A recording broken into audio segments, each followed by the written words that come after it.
Glória a Deus. Amém, queridos. A graça e a paz do Senhor. Amém?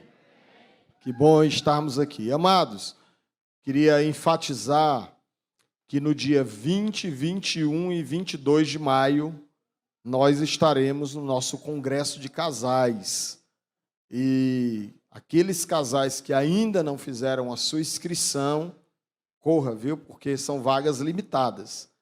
O nosso desejo é que toda a igreja participe desse momento, que todos os casais da igreja. Vai ser um momento para os casais. E nós convidamos o pastor José Carlos Perrea. Ele é pastor ali em Brasília e é um pastor que ele ministra internacionalmente para casais. Ele já é autor do livro...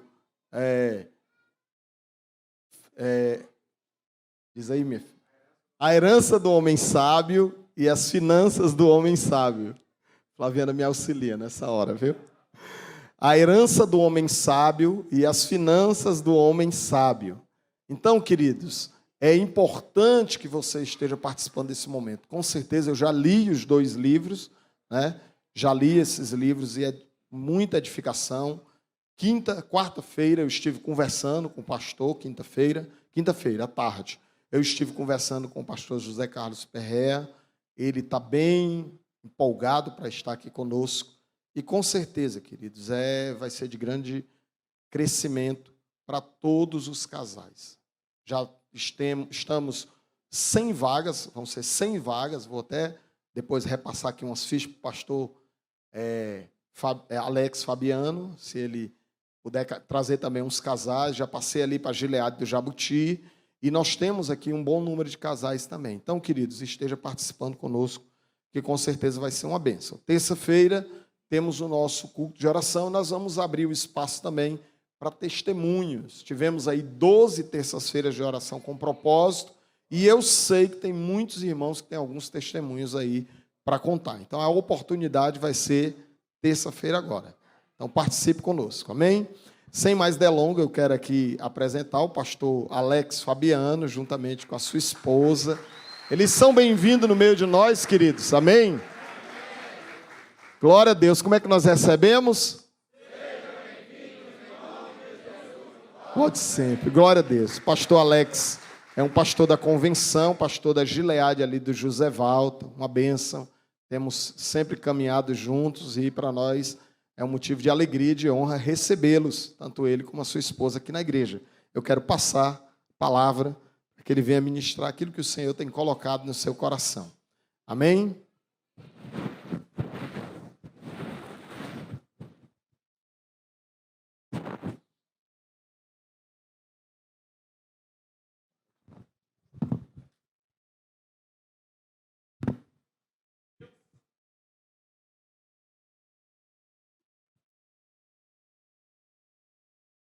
A paz, a graça e as misericórdias do nosso Deus seja com o povo do Senhor que serve aqui na Igreja Cristã Gileade do Barroso.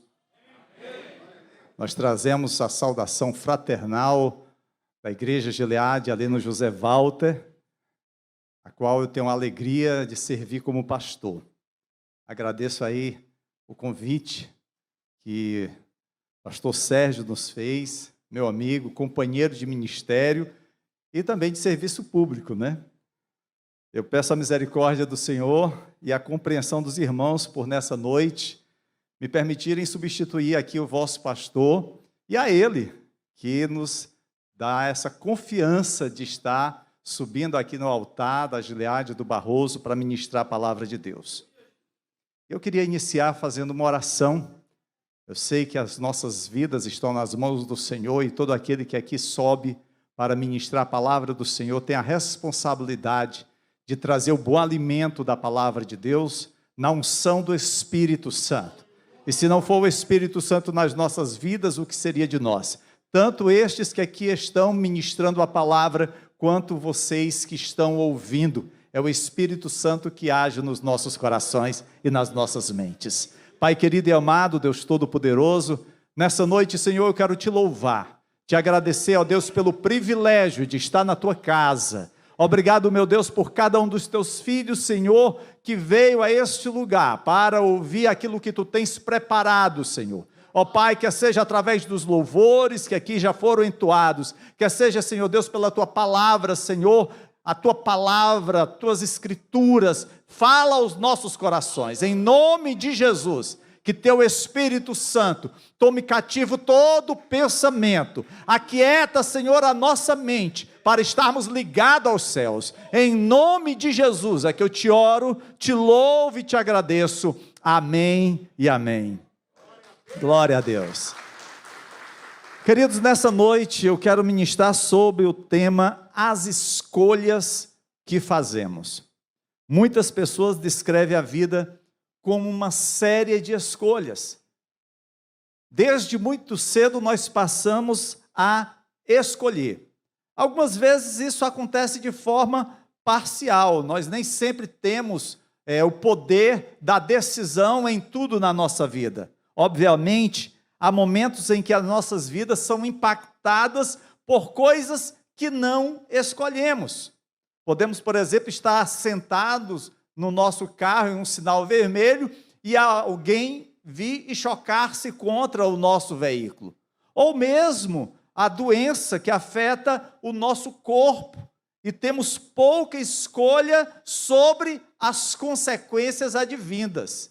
Nós que passamos por uma pandemia ou ainda estamos vivendo, sabemos como é isso. Mas quando se trata de responsabilidade, que temos de viver a vida e fazer o que o Senhor nos pede, provavelmente é verdade dizer que a vida é uma série de escolhas. Quando somos crianças, nem sempre nós podemos tomar as decisões. Grande parte delas são tomadas pelos nossos pais. São eles, por exemplo, que decidem acerca da nossa alimentação, do nosso vestuário, para onde vamos, com quem vamos, ou o que assistimos. Pelo menos era para ser assim. Eu sei que alguns acabam por entregar os seus filhos ao celular, à internet ou aos programas de televisão.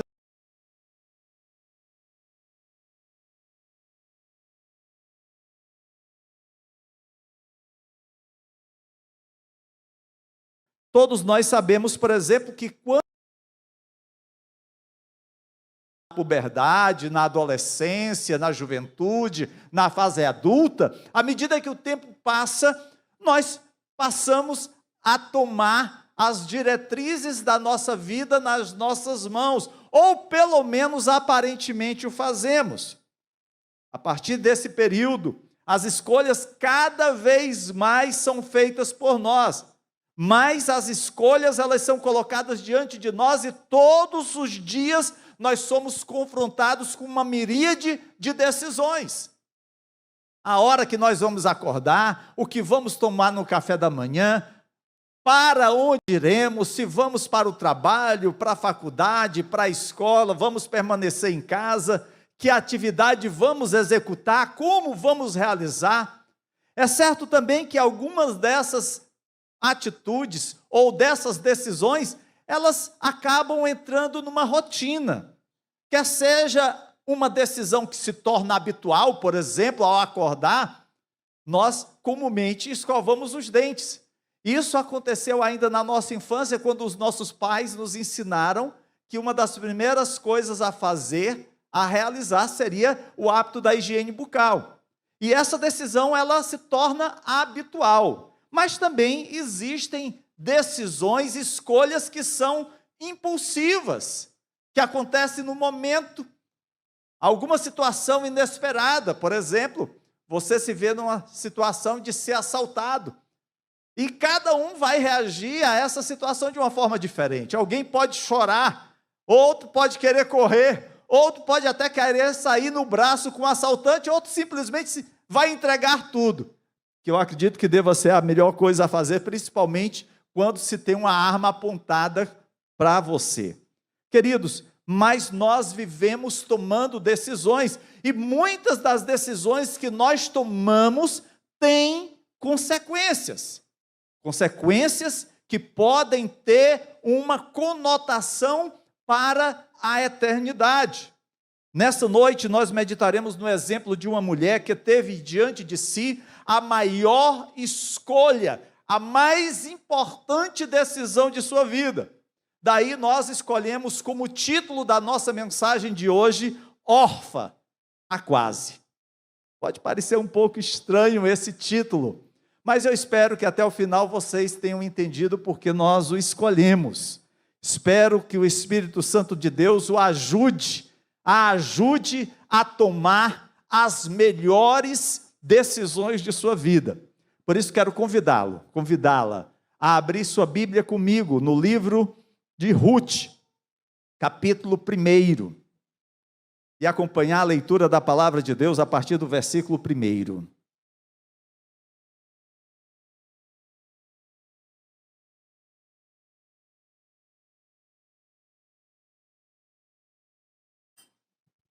Glória a Deus.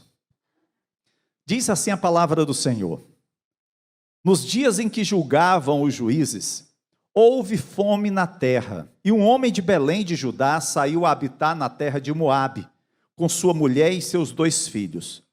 Este homem se chamava Elimeleque, e sua mulher Noemi.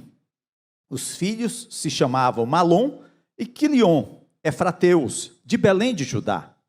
Vieram à terra de Moabe e ficaram ali. Morreu Elimeleque, marido de Noemi, e ficou ela com seus 2 filhos, os quais casaram com mulheres moabitas. Era o nome de uma Orfa, e o nome da outra Ruth. E ficaram ali quase 10 anos.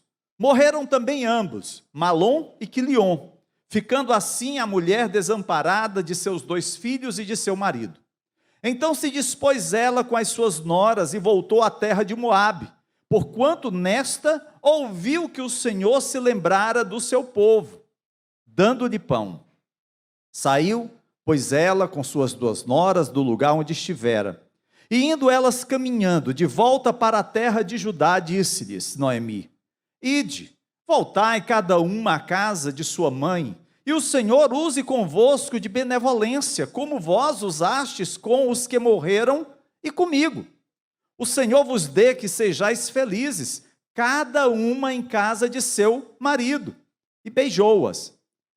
Elas, porém, choraram em alta voz e lhe disseram: não, iremos contigo ao teu povo. Porém, Noemi disse: voltai, minhas filhas, por que iríeis comigo? Tenho eu ainda no ventre filhos, para que vos sejam por maridos? Tornai, filhas minhas, ide-vos embora, porque sou velha demais para ter marido. Ainda quando eu dissesse, tenho esperança, ou ainda que esta noite tivesse marido e houvesse filhos, esperá-los-íeis até que viessem a ser grandes? Abster-vos-íeis de tomardes marido? Não, minhas filhas, porque por vossa causa a mim me amarga o ter o Senhor descarregado contra mim a sua mão. Então de novo choraram em voz alta. Orfa, com um beijo, se despediu de sua sogra. Porém Ruth se apegou a ela. Disse Noemi: eis que tua cunhada voltou ao seu povo e aos seus deuses. Também tu volta após a tua cunhada. Queridos, é interessante porque o início desse relato, dessa narrativa bíblica, nos traz uma importante informação e nos ajuda a entender o contexto aonde os eventos aqui narrados acontecem. Veja bem que ele diz logo no início do versículo 1, na época dos juízes houve fome na terra.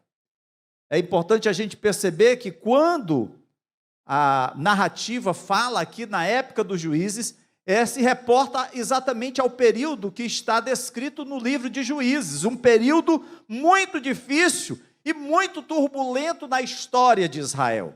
Como nós sabemos, ainda não havia reis no povo de Israel. Deus então levantava homens e também levantou uma mulher, que foi Débora, para dirigir e unificar as tribos de Israel. Porém, foi um tempo de altos e baixos. Acontecia de ter juízes que julgavam no temor do Senhor e outros que se afastavam, nem que fosse temporariamente, dos caminhos de Deus. um período de inconstância. E alguns juízes erraram feio. A gente vai perceber isso, por exemplo, no exemplo de Sansão. Ora, o povo se aproximava de Deus e ora se afastava totalmente dos caminhos do Senhor. Esse foi o período dos juízes, um período complicado que durou cerca de 360 anos, compreendidos desde a morte de Josué até o momento da coroação de Saul como rei de Israel. Aquele declínio foi tão grande que no capítulo 21 do livro de Juízes, no versículo 25, nos é dito que naquela época não havia rei em Israel e cada um fazia o que lhe parecia certo. Ou seja, não havia direção, não havia alguém que estivesse no comando. Cada um fazia o que era certo aos seus próprios olhos, onde cada um faz o que bem entendia, onde ninguém seguia leis ou regras.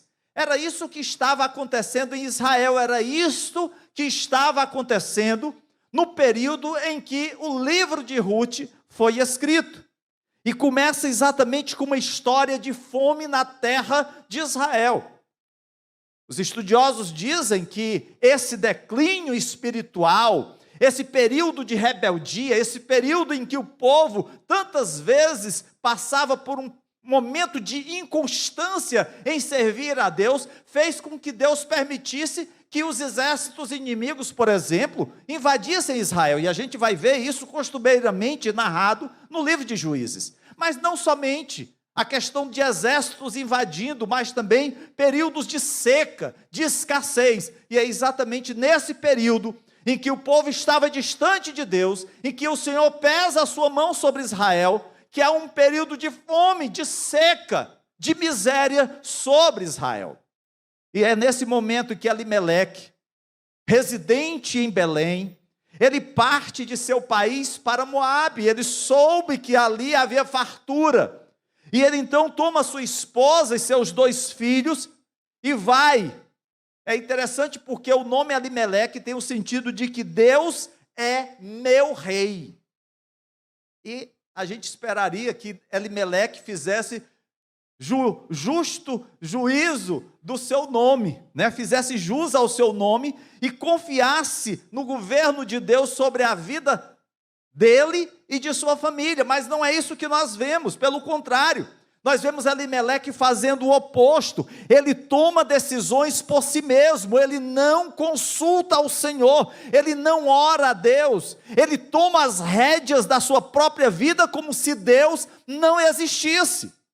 Quantas vezes, amados, não agimos da mesma forma?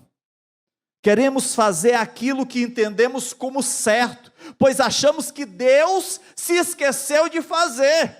Deus esqueceu-se de nós. Então somos nós que precisamos agir. Somos nós que temos que realizar. Elimeleque pensou que a urgência e a gravidade do tempo o liberava de buscar a vontade de Deus. No entanto, nos momentos difíceis, não nos autorizam a ir por caminhos que Deus não aprova. Não é porque as circunstâncias são adversas, não é porque os problemas estão batendo à nossa porta, que nós temos aval de fazer segundo os nossos ditames, segundo o nosso querer, independente da vontade do Senhor. A nossa natureza pecaminosa não pode agir de tal forma a nos engodar e nos afastar dos caminhos de Deus. Infelizmente, o pecado nos leva a agir de forma contrária à vontade de Deus. E aí, queridos, o que nós passamos a observar é que o homem cai no erro de racionalizar as desculpas. Ah, Senhor, tu sabes, a carne é fraca, por isso que eu acabei caindo em adultério. Ah, Senhor, tu sabe que a situação é difícil, é por isso que eu não priorizei dar o dízimo na tua casa. Ah, Senhor, a luta está tão grande, é por isso que eu não tenho tempo de participar dos cultos. E aí a gente vai avolumando as desculpas para não fazer a obra de Deus ou para viver em pecado. Queremos, queridos, pela falta de confiança em Deus e pelas nossas escolhas ruins, justificar os nossos erros. É preciso considerar, queridos, que não é fácil tomar decisões. Não é fácil tomar decisões. Muitas pessoas enfrentam sérios problemas com a indecisão. Não conseguem decidir as mínimas coisas. Às vezes, tenho a oportunidade de sair com a minha família, minha esposa. Eu tenho 2 filhas, uma de 27 anos e outra de 23. E aí, às vezes, elas chegam e falam: pai, o que é que o senhor quer? Eu disse: eu como qualquer coisa, decidam. Porque eu sei que uma gosta de minha esposa gosta de frutos do mar, a outra gosta de carne, a outra gosta de pizza. Eu como qualquer coisa.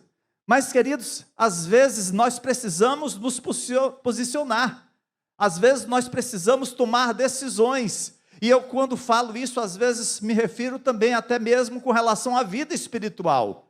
Você, por exemplo, marido, você homem de casa, você que é o sacerdote do lar, não pode simplesmente entregar a responsabilidade da condução, por exemplo, do culto doméstico à sua esposa, aos seus filhos. É você, marido, que tem a responsabilidade de conduzir o seu tempo devocional com a sua família.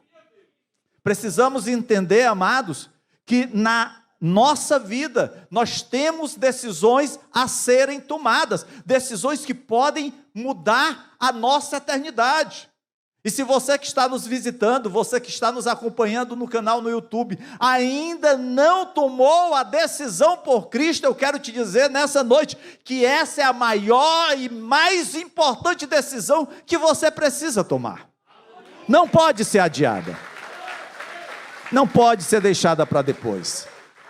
Embora creiamos que Deus é capaz de nos mostrar qual a decisão certa a tomar, eu sei que alguns ficam como que esperando que Deus mande um anjo e diga: olha, você pode vender o teu carro, esse carro aí você pode vender porque eu vou te dar um carro melhor do que esse. Tem pessoas que esperam que o Senhor mande um anjo para dizer se ele deve casar ou não. Já vem enrolando a menina há 10 anos, né? E aí: Senhor, só casa se tu mandar o anjo. Eu acho que é o sogro que deve ser o anjo para trazer ele as rédeas curtas, né?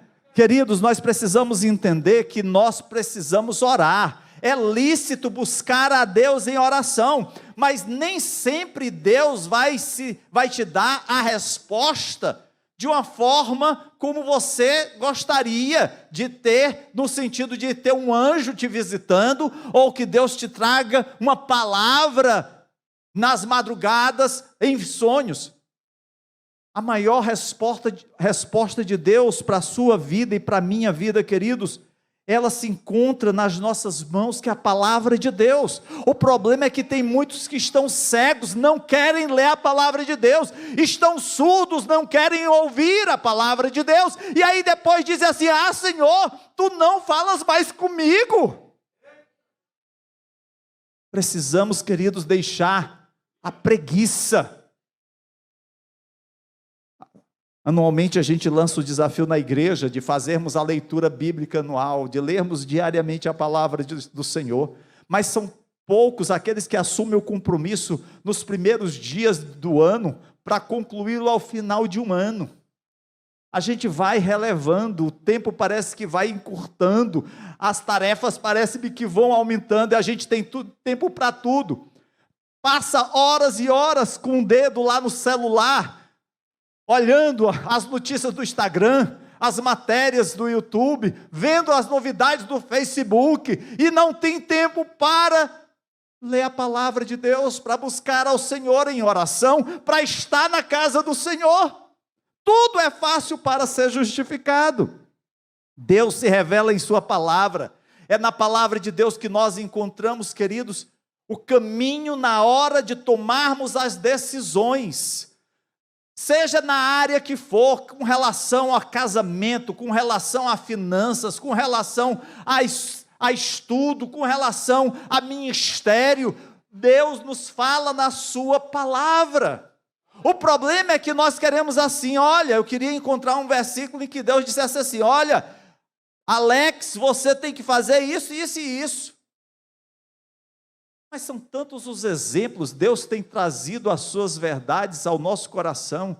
Deus nos mostra claramente aquilo que Ele quer para as nossas vidas. É isso que Ele fez com Elimeleque. Deus falou ao povo de Israel quantas vezes que eles deveriam permanecer na terra da promessa. Aquela terra era a terra que Deus havia, de forma sobrenatural, dada ao povo de Israel. Ali eles deveriam permanecer em aliança com o Senhor. Eles deveriam confiar em Deus e clamar a Deus diante das dificuldades e saber que Deus os responderia. Não era diante da primeira luta, do primeiro obstáculo, que eles iriam correr para o Egito, ou para o Moabe, ou para Edom. Eles precisavam confiar no Senhor. Queridos, às vezes nós estamos assim. Diante da primeira luta, o primeiro obstáculo, nós queremos logo mudar de igreja. Infelizmente é assim, eu não gostei do irmão, não deu certo não, eu acho que eu vou sair. Não gostei da liderança, não deu certo, não gostei do pastor, o pastor sempre é o primeiro. Mas, queridos, a gente precisa entender que a igreja, ela é formada por pessoas imperfeitas. O único perfeito aqui é Jesus Cristo. Aqui estamos caminhando para o alvo. É uma caminhada. Haverá um dia em que o Senhor nos transformará, Ele nos chamará, quer sejam aqueles que já descansaram no Senhor, quer sejam aqueles que estarão vivos e ouvirão o som da trombeta, e aí nós receberemos um novo corpo. Naquele dia nós teremos corpo glorificado, e só então adentraremos os céus. Por enquanto não tem jeito, estamos marcados ainda pelo pecado, somos pecadores, regenerados, é bem verdade. É por isso que precisamos ouvir a voz de Deus para tomar as decisões certas, fazermos as escolhas que o Senhor deseja.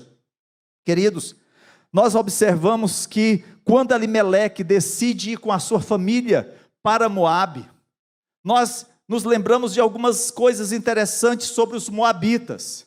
A origem do povo moabita foi através de um incesto, de uma relação sexual entre o pai e a filha. Quem não se lembra de Ló? Foi exatamente através da relação de Ló com uma de suas filhas que surgiu a nação de Moabe. E com a outra filha surgiu a nação de Amon, os amonitas e os moabitas. Como está lá em Gênesis 19, 30 a 38. Este povo sempre foi extremamente hostil a Israel. E olha que Ló era sobrinho de Abraão. Às vezes, o inimigo está mais perto do que longe.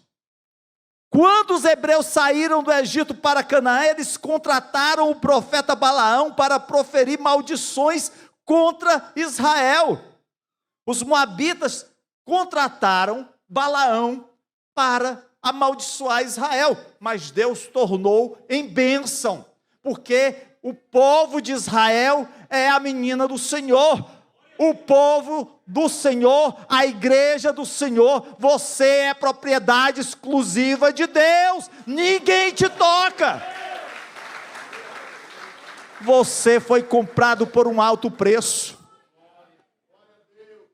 Moabe, queridos, foi amaldiçoado por não oferecer pão e água para os israelitas que subiam do Egito, conforme lemos lá em Deuteronômio 23, versos 3 e 4. Mas agora nós vemos um israelita e sua família se dirigindo exatamente para Moabe, em busca de pão. Aí você poderia dizer assim: pastor, Elimeleque estava errado? Elimeleque pecou em tomar esta decisão? Não vamos condenar Elimeleque tão rapidamente. Como todo ser humano que acerta e erra a todo instante, assim aconteceu com Elimeleque. Ele demonstra aqui não ter tomado a decisão correta, é bem verdade. Ele quis ir pelo caminho mais fácil. Era mais cômodo ir para as terras férteis de Moabe do que enfrentar o problema na sua terra. Quantas vezes nós não agimos assim? Nós queremos ficar na nossa zona de conforto. Está lá o pastor Sérgio, irmãos, nós vamos fazer um evangelismo aqui na comunidade do Barroso no sábado à tarde. Vamos nos reunir, mas pastor Sérgio, sábado à tarde é o dia do meu sono. Aí o outro, ô pastor Sérgio, sábado à tarde é o dia do meu jogo. Pastor Sérgio, sábado à tarde é o dia que eu saio com a minha família para andar com o meu cachorro, porque senão ele é um desastre lá em casa. E aí, queridos, a gente tem desculpas. A gente sempre quer se desculpar. Precisamos sair da nossa zona de conforto e entender que urge fazer a vontade de Deus.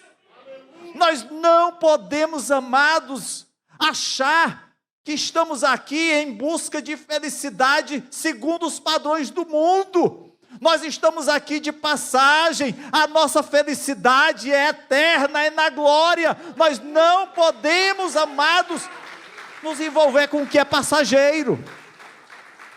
Esse foi o erro de Alimeleque. Sair da terra da promessa, a terra que foi dada de forma sobrenatural por Deus ao seu povo, a terra que manava leite e mel, para ir para uma nação pagã. Esta escolha equivocada gerou trágicas consequências na vida desta família. Talvez você esteja aqui nessa noite, talvez você esteja nos acompanhando aí pelo YouTube, tenha tomado decisões erradas na sua vida, e isso tenha trazido consequências desastrosas. Desastrosas para o teu casamento, desastrosas para a criação dos teus filhos, desastrosas no teu trabalho, na tua escola, na igreja. Mas eu quero te dizer nessa noite, que o nosso Deus pode consertar a tua vida. O nosso Deus pode consertar a tua família. O nosso Deus pode consertar aquilo que porventura foi provocado como erro. Vocês se lembram dos irmãos de José? Eles intentaram contra a vida de José. Mas depois que Jacó fecha os olhos e os irmãos pensam, ele vai se vingar de nós. Ele que é o Todo-Poderoso do Egito, vai tirar nossas vidas, vai roubar tudo que temos. E aí José diz, olha, vocês intentaram o mal, mas Deus transformou o mal em bem. Sabe por quê? Lá em Romanos 8:28 diz, Deus age em todas as coisas, para o bem daqueles que o amam, segundo os seus propósitos. É segundo os propósitos de Deus, para aqueles que o amam. Você ama o Senhor? Saiba que Deus tem o melhor para a sua vida. Queridos, Alimeleque fugiu da fome e da sombra da morte em Israel, buscando a fartura de Moabe. Mas em Moabe, ele alcançou a morte. Sua esposa e filhos permaneceram em Moabe. Casam-se com mulheres fora da família da aliança, fora de Israel, se colocam em um jugo desigual, desobedecendo a lei de Deus, e foi isso que aconteceu. Malom casou-se com Ruth, e Quilion casou-se com Orfa, duas mulheres moabitas. Aquele infame ditado popular que diz que desgraça pouca é bobagem, se faz presente nessa história. Se a situação de Noemi já era difícil com a morte do seu marido, ela ainda vai ficar pior, porque no versículo 5 lemos que morreram também Malom e Quilion, e Noemi ficou sozinha, sem os dois filhos e sem o seu marido. Ou seja, não havia quem colocasse o mantimento dentro de casa. As mulheres não podiam trabalhar, quem levava o pão era o pai de família. Aquela situação era desesperadora. 3 enlutadas, 3 mulheres, pobres, viúvas, tomam a decisão, retornar a Israel. Noemi fica sabendo que Deus tinha visitado a nação. As noras, então, de Noemi, Ruth e Orfa, a acompanham pelo caminho. Elas também queriam entrar e residir na terra de Israel. Ao longo de todo aquele período, elas conviveram com Noemi, elas tiveram conhecimento de tudo que Deus havia feito ao povo de Israel ao longo dos anos. Certamente, Quilion e Malom devem ter falado acerca da mão de Deus pesando sobre os egípcios, libertando o povo da escravidão. Certamente elas devem ter ouvido como o povo entrou na terra prometida, no braço forte de Josué, vencendo os gigantes daquela terra. E elas talvez, por um momento, devem ter pensado, vamos voltar com Noemi para a terra de Israel, para a terra da promessa. Queridos, aquelas mulheres, elas naquele momento, elas se sentiram unidas a Noemi por um batismo de lágrimas, porque estavam sofrendo, estavam levando sobre o seu próprio corpo a dor da perda. No fogo da provação, as suas afeições foram forjadas. Juntas, elas estavam tão agradavelmente unidas que você dificilmente pode imaginar separadas. No entanto, uma linha fatal é traçada, dividindo-as uma das outras, para sempre. Noemi não pode continuar vivendo em Moabe, uma terra pagã. Ela deve ir para Belém, para que ali, entre os piedosos, entre o povo de Deus, entre o povo da aliança, ela possa voltar a adorar ao verdadeiro Deus. Foi a compaixão por Noemi, em sua viuvez e dor, que levou as suas duas noras, Ruth e Orfa, a tomarem a direção de Belém. Entretanto, Noemi tenta dissuadi-las. Inicialmente, aquelas duas jovens se mantêm firmes. Noemi procura desencorajá-las. Olha, nós não temos futuro em Israel. O que nos aguarda pode ser uma coisa difícil, desconhecida. Vocês estão na terra de vocês. Voltem para a casa dos pais de vocês. Quem sabe vocês não conseguem um novo matrimônio, constituir uma nova família. Nos é dito que aquelas duas jovens choraram, porque elas estavam apegadas a Noemi. E mais uma vez, elas permanecem firmes no seu propósito, mas Noemi, numa segunda vez, procura dissuadi-las, desestimulá-las. Nesse momento, a gente vê que Orfa desiste. Orfa abdica de ir com Noemi e volta para a casa dos seus pais, volta para os seus deuses, enquanto que Ruth continua. E nós sabemos o que acontece no restante da história. Aquelas duas mulheres, Noemi e Ruth, retornam a Belém, e ali Ruth atrai a atenção de um ilustre parente de Noemi, e com ela, aquele homem que é o seu resgatador, que é Boaz, se casa, e preserva a linha familiar de Elimeleque. Não somente isso, fica na linhagem de Davi, e fica na linhagem de Jesus. Orfa, ao contrário, desaparece da história, e é esquecida. Orfa quase acompanhou Noemi a Israel. Orfa quase participou da aliança com o Senhor. Orfa quase teve a eternidade por herança. Após uma breve aparição, Orfa sai do palco da história, presumivelmente não desempenhando mais nenhum papel. Ela foi uma das tantas quase ao longo da história. Pessoas que lutaram pela salvação, mas que não conseguiram resistir aos apelos do mundo. Em vez disso, desapareceram no anonimato, desapareceram na porta larga. Queridos, não é muito diferente de tantos que às vezes você pode até lembrar na história da sua vida, estiveram participando na casa do Senhor, estiveram louvando, estiveram participando de ministérios, quase foram salvas, mas estão no mundo, afastadas dos caminhos do Senhor. Às vezes filhos, que desde cedo você os trouxe à presença de Deus, foram apresentados, alguns foram até batizados, foram crescendo, mas os apelos do mundo acabaram afastando-os dos caminhos do Senhor. e hoje estão distantes do Evangelho. Pessoas amigas, pessoas próximas, pessoas que você estima, que são especiais na sua vida, mas que estão afastadas do Senhor, quase. Nessa noite eu quero convidá-lo a aprender com a história de Orfa, pois assim como ela, alguns daqueles que intentaram deixar Moabe acabaram retrocedendo. Perceberam que Moabe nunca saíram de seus corações.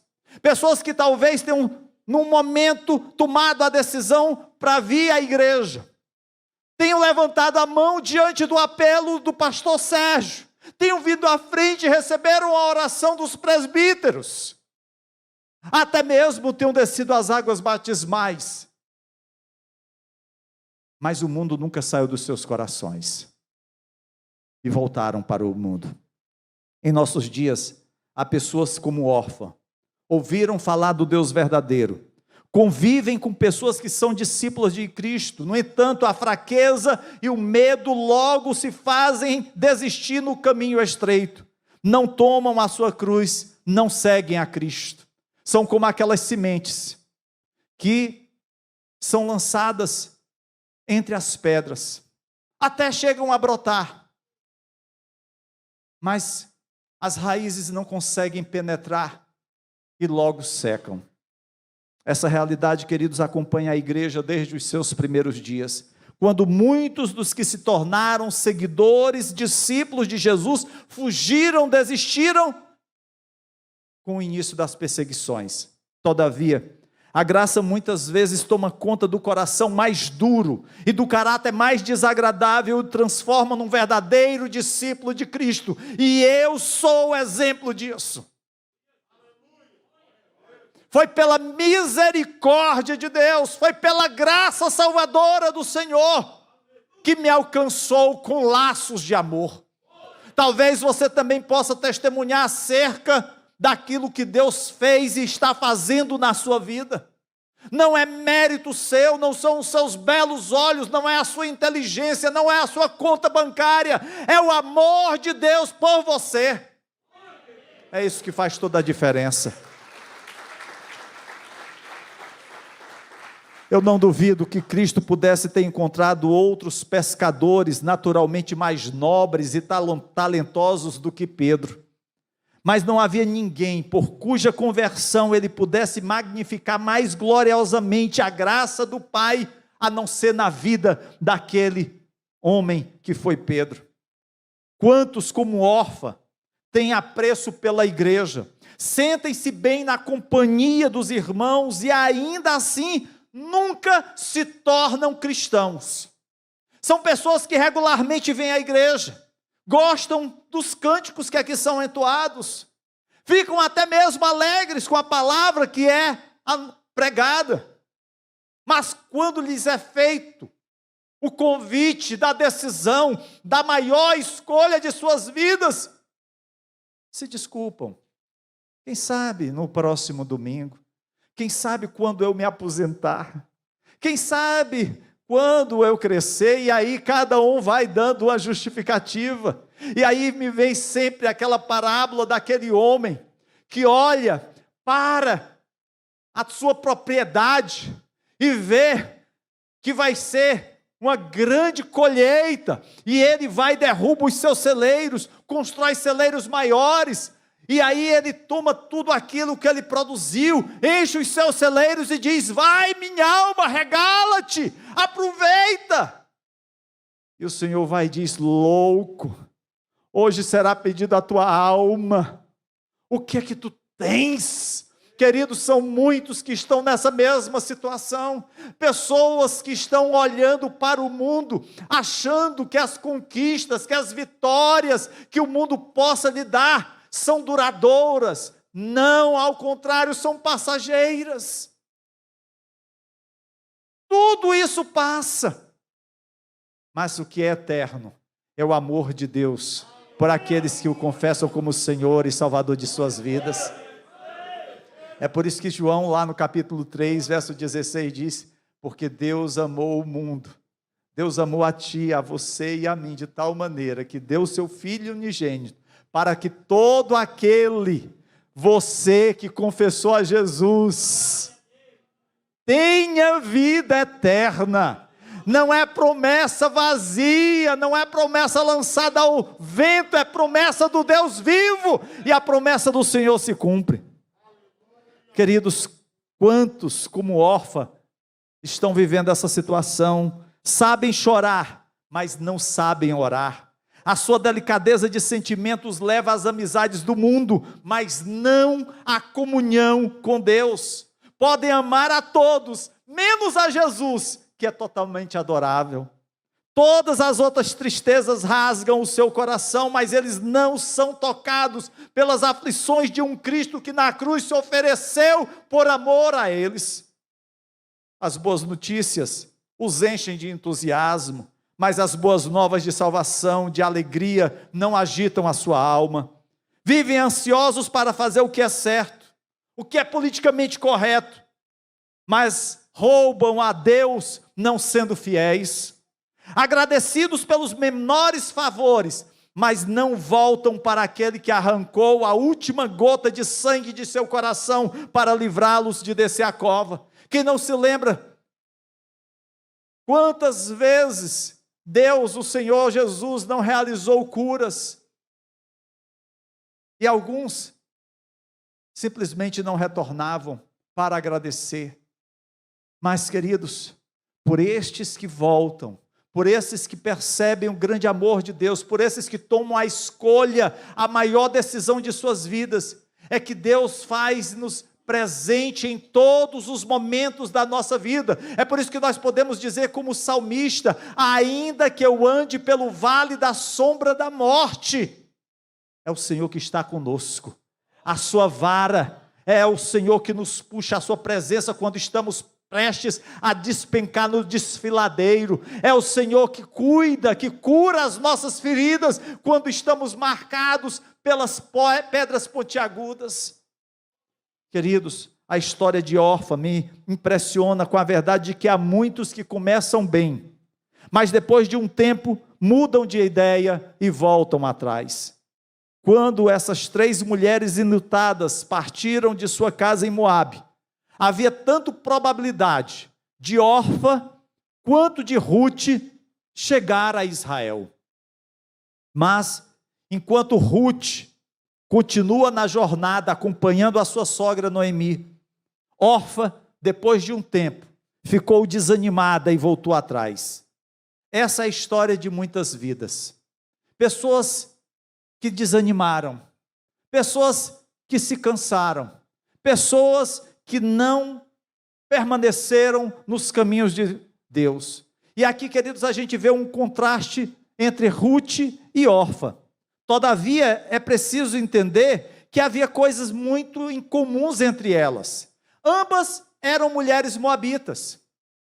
Tinham outros deuses antes de conhecer a família de Elimeleque.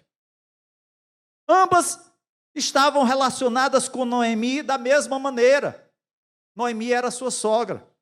Ambas, pelo menos inicialmente, estavam comprometidas a ficar com Noemi. As duas tomaram a decisão de ir para Israel com Noemi.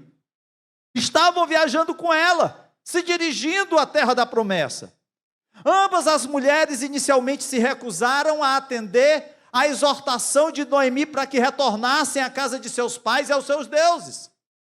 Porém, a semelhança termina aí. Embora Ruth e Orfa tenham começado a seguir Noemi até Belém, Orfa voltou, enquanto Ruth não voltou, prosseguiu com Noemi. Queridos, a única razão pela qual Ruth foi bem-sucedida, e onde podemos apenas supor que Orfa não foi, é que Ruth continuou a seguir a Noemi. Queridos, sabe qual é a diferença entre aqueles que são bem-sucedidos? E aqui bem-sucedidos eu não estou dizendo aqueles que ganham dinheiro na bolsa de valores. Bem-sucedidos eu não estou dizendo aqueles que têm milhares de seguidores nas redes sociais. Bem-sucedidos eu estou dizendo aqueles que têm a segurança da eternidade na presença de Deus. E o que nos faz ter a segurança da eternidade na presença do Senhor é Jesus Cristo. Ele é o nosso diferencial, e seguir a Cristo é toda a diferença na nossa vida. Não adianta ganhar o mundo inteiro e perder a nossa alma. É por isso que, pais, a maior herança que vocês dão aos seus filhos não é uma boa escola, isso é bom. A melhor herança não é vocês fazerem um futuro abrindo uma conta de poupança, uma conta bancária, onde vocês possam estar depositando ali uma renda para elas. Isso é muito bom. Mas a maior de todas as heranças é ensinar a criança no caminho em que ela deve andar, para que quando envelhecer, não venha a se desviar dele. Não entregue a educação do seu filho ao celular, não entregue a educação do seu filho à televisão. Orfa voltou para o seu povo e para o seu Deus, enquanto que Ruth os abandonou. Orfa escolheu retornar ao que lhe era familiar e confortável para ela, ao invés de enfrentar o desconhecido como fez Ruth. Ruth não sabia o que lhe aguardava em Israel. Ruth nem conhecia Belém. Ruth apenas ouvira falar pela sua sogra, pelo seu marido, acerca daquela terra, daquele povo, daquele Deus. Mas ela preferiu seguir aqueles com quem ela tinha um grau de aliança, uma nova aliança, do que voltar para o passado, para os seus deuses queridos. Ruth abandonou todas essas coisas, ela deu um passo de fé. Tem pessoas, amados, que diante da primeira dificuldade já pensam em retroceder, já pensam em abandonar a igreja, abandonar a Cristo. Orfa voltou para os deuses demoníacos do seu povo, de volta ao seu antigo modo de vida e de volta a uma eternidade perdida. Orfa retrata para nós todos aqueles cujas almas foram já despertadas pelo Evangelho em algum momento, mas que nunca foram realmente salvas. Gostaram do movimento, achava bonito estar na igreja, mas não havia salvação, não havia mudança. Talvez haja alguém que você conhece, que se apresentou para seguir a Cristo, que desejou partir para Canaã celestial, mas teve dúvidas, e como órfão parou, voltou para a velha vida, para os velhos deuses, para a velha religião, para os velhos companheiros. Essas pessoas, queridos, estão tão perdidas quanto aqueles que nunca estiveram entre nós. Ainda mais porque uma vez, como diz lá em Hebreus no capítulo 6, foram iluminadas, provaram o dom celestial, foram participantes da obra de convicção do Espírito Santo, provaram da boa palavra de Deus e dos poderes do mundo vindouro. Como poderão essas pessoas retornar à casa de Deus? Queridos, a palavra do Senhor diz lá em Atos, capítulo 8, verso 21, quando Pedro, sendo confrontado por Simão, o mágico, que queria receber os dons espirituais, pagando a Pedro que lhe concedesse aquele talento. Pedro disse: você não tem parte nem direito algum neste ministério, porque o seu coração não é reto diante de Deus. O Espírito Santo, querido, solenemente diz que será impossível que essas pessoas serem renovadas ao arrependimento, porque crucificaram o Filho de Deus novamente e o colocaram em desonra pública. Orfa voltou para Moabe. Orfa se separou não apenas de Noemi e Ruth, mas do único Deus verdadeiro. Quando alguns que estão entre nós saem do nosso meio, eles não saem apenas da instituição religiosa Igreja Gileade, eles não saem apenas do ambiente de adoração a Deus, eles não saem apenas da comunhão dos santos, eles saem da presença do Todo-Poderoso. Orfa teve o seu nome apagado do livro, não apenas do livro da vida, mas seu nome não é mais encontrado nas Sagradas Escrituras, ela entra na obscuridade. Queridos, o Calvário foi decretado naquela estrada em que seguiam aquelas 3 mulheres, Do lado de Noemi, uma mulher entrou em uma vida abundante e a outra recuou para a escuridão e o desespero. Quem não se lembra, no momento da crucificação de Jesus, volta-se para o Senhor e diz: lembra-te de mim quando entrares no teu reino. Ainda hoje estarás comigo no paraíso, foi a resposta de Jesus. E o outro xingava, zombava e mergulhou na escuridão do inferno. Queridos, essa é a realidade de muitos. Há alguns, queridos, que estão brincando com a eternidade, achando que há tempo para tomar uma decisão. Hoje, que você tome essa decisão hoje. Do lado de Jesus, um foi para o paraíso e o outro para a perdição. Queridos, Deus havia lidado com Noemi aparentemente com amargura. A gente sabe o sofrimento que ela passou, pelo menos em um curto prazo. Talvez alguém diga: tudo foi devido ao pecado de Elimeleque por ter deixado Israel para vir para Moabe. Outros dirão: não, o problema foram os filhos de Elimeleque, os filhos de Noemi, que se casaram com mulheres gentias, deixaram a aliança do Senhor. Talvez sim, mas não necessariamente. O Salmo 34, verso 19 diz que muitas são as aflições do justo, mas o Senhor o livra de todos. Noemi estava passando por aflições, é bem verdade. Noemi estava sofrendo, é verdade. Mas a palavra de Deus diz que a si mesmo o Senhor livra os seus.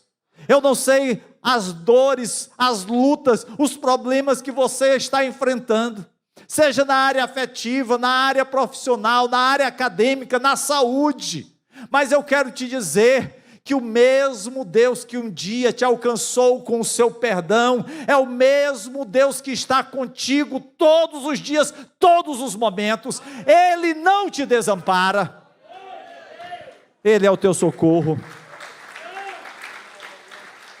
Por mais difícil que sejam os caminhos que você esteja trilhando, isto não significa que Deus te abandonou, ou que esteja distante de você. Quando se trata do Senhor, há sempre uma esperança. Deus, queridos, reina em todos os assuntos dos homens, e não apenas a sua providência, às vezes é difícil de ser entendida e aceita, mas em todas as suas obras, seus propósitos para o bem e para a felicidade do seu povo, podem ser percebidas, podem ser vistas. É isso que a gente vê ao longo da história. Quantos tentaram calar a igreja? O Império Romano procurou fazer isso, os judeus, no período da perseguição inicial, do mesmo jeito. Depois a gente vai ver isso acontecendo através da igreja oficial do Estado, no período da Idade Média. E até mesmo entre as brigas entre os protestantes a gente viu isso, mas Deus sempre preservou o seu povo, guardou a sua igreja. Quantos tentaram destruir a palavra de Deus? Reinos procuraram fazer isso, mas foram destroçados, esquecidos e nem mais existem. Mas a palavra de Deus permanece, o reino de Deus permanece para todos sempre. É como aquela pedra que Daniel viu sair rolando e destruindo os reinos. Queridos, precisamos entender que Deus está se movendo silenciosamente, até mesmo nas tragédias, de uma forma a trazer bênção na sua vida. Podemos não entender, podemos até nem aceitar, como Noemi não aceitou, e disse que mudava o seu nome agora para Mara, por causa da amargura do seu coração. Mas eu quero te dizer, que assim como Deus reverteu a vida de Noemi, em bênção, em alegria, porque ela pôde ter nos seus braços o seu neto, a continuidade da sua linhagem, do seu esposo. Eu quero te dizer que o Senhor tem preparado bênçãos na sua vida. Você precisa tomar a decisão certa, não a decisão que Orfa tomou, de voltar para trás, de voltar para os deuses do passado, de voltar para os erros do passado. Você tem que olhar para frente, você tem que contemplar o futuro, você tem que olhar para as bênçãos do Senhor para a tua vida. Observe aquilo que Deus tem prometido. Eu quero concluir, queridos, dizendo o seguinte: quando você tomar decisões, cada escolha que você faz, lembre-se, essas decisões poderá desenvolver o seu homem espiritual ou o seu homem carnal. Esteja atento para que realmente aquela decisão, aquela escolha que você faça, agrade o coração de Deus, que você possa ser chamado como um homem, uma mulher, segundo o coração de Deus. Não faça uma escolha que possa trazer juízo sobre a sua vida, lhe afastar dos caminhos de Deus. Lembre-se, procure viver de forma piedosa, tenha a palavra de Deus, tenha a oração, tenha a casa do Senhor como prioridades na sua vida. Valorize esse tempo que é tão especial. Nós não podemos, queridos, nos deixar ofuscar com o brilho do mundo. Esse brilho é passageiro, mas o brilho que permanece é Cristo nas nossas vidas, é Ele que ilumina a nossa vida. A palavra do Senhor diz lá no Salmo 119, que lâmpada para os meus pés é a tua palavra, luz para o meu caminho. É a palavra de Deus que nos ilumina, que nos mostra o caminho a seguir. Não se deixe seguir por veredas de morte. Lembre-se, as escolhas que fazemos hoje determinam o nosso amanhã. Qual é o amanhã que você quer para a sua vida? Você quer simplesmente um amanhã de prosperidade, aonde você esteja decretando, declarando a quatro cantos que esse carro vai ser seu, que aquela propriedade vai ser sua, que Deus está sendo obrigado a te dar, porque senão você vai rasgar a Bíblia? Qual é a tua relação com Deus? É uma relação de permuta, de troca, de escambo? Ou é uma relação de intimidade, uma relação de submissão, uma relação aonde você veja que Deus é soberano na sua vida? Orfa não conseguiu perceber isso, queridos. Voltou para os seus deuses. Ao contrário, Ruth percebeu que não há outro caminho melhor de estar senão no caminho do reino de Deus. Eu não sei se você chegou aqui nessa noite e ainda não confessou a Cristo como Senhor e Salvador de sua vida.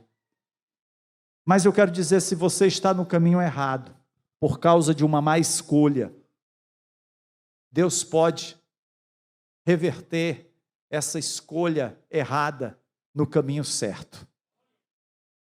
Tem um ditado popular que diz assim: pau que nasce torto, morre torto. Mentira. Eu era torto, mas Ele me endireitou. Deus continua fazendo isso. Ele é Deus. Ele é Deus. Ele não mudou. Se você está nessa situação e você ainda não mudou para estar na presença de Deus, o meu convite a você que você faça isso nessa noite. Há entre nós alguém que ainda não tenha confessado a Cristo como Senhor e Salvador e precisa tomar essa decisão. Há entre nós alguém que ainda tem titubeado, tem deixado o seu coração cheio de dúvidas, como estava o coração de Orfa, de querer voltar para trás, de querer voltar para o mundo, de querer abandonar os caminhos do Senhor. Lembre-se, Orfa caiu na obscuridade, Orfa foi esquecida, Orfa não herdou a vida eterna, mas hoje o Senhor está te oferecendo a mudança mais radical que um homem e uma mulher podem passar, que é uma nova vida em Cristo Jesus. Que a bênção de Deus esteja sobre você, sobre sua família, em nome de Cristo. Amém.